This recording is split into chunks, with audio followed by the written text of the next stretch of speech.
Alors cette crise sanitaire, d'abord, pour remettre les choses un petit peu dans leur contexte, elle a surtout été gérée nationalement. Les communes ont certes pu faire preuve de certaines initiatives, mais dans la majorité des cas, c'était quand même des décisions très verticales.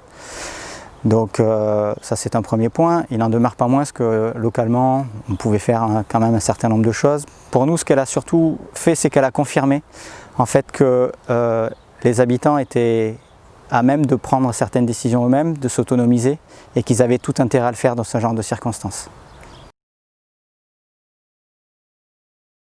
Pour moi, cette équation, elle traduit soit une erreur, soit un mensonge, parce que ce postulat qui est de dire qu'il faut forcément plus de logements, moi je ne le trouve jamais dans les textes. Il y a effectivement le PLH qui incite à faire des logements, mais de ce que je vois, rien n'est contraignant. Donc ça veut dire que le choix de faire plus de logements, c'est un choix politique. Et moi je pense que ce genre de choix-là, il doit revenir aux habitants. C'est d'ailleurs ce qui est prévu dans notre programme.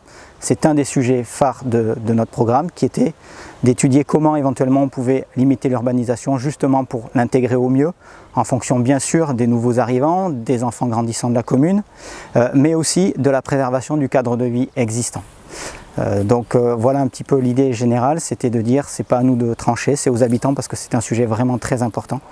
Et il faut d'abord faire la lumière sur ces questions parce que pour moi, la façon dont c'est demandé là, ça relève de postulats qui sont faux.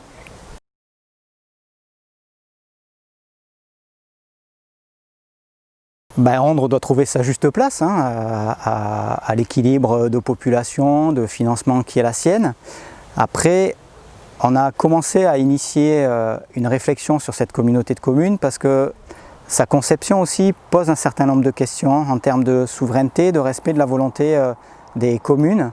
Parce que, par exemple, dans une communauté de communes comme la nôtre, les toutes petites communes sont souvent noyées par les plus grosses et ne peuvent pas prendre des décisions qui pourtant ne concernent pratiquement qu'elles. Donc nous, notre volonté, en tout cas, dans notre liste, c'est d'essayer de reporter un discours démocratique et un comportement démocratique à l'intérieur de ces institutions qui, d'une part, force des mariages et des transferts de compétences qui ne sont pas forcément toujours très opportuns et force aussi une façon de prendre des décisions qui n'est pas, à notre sens, démocratique parce qu'elle ne tient pas suffisamment compte de la vie des populations respectives de chaque commune.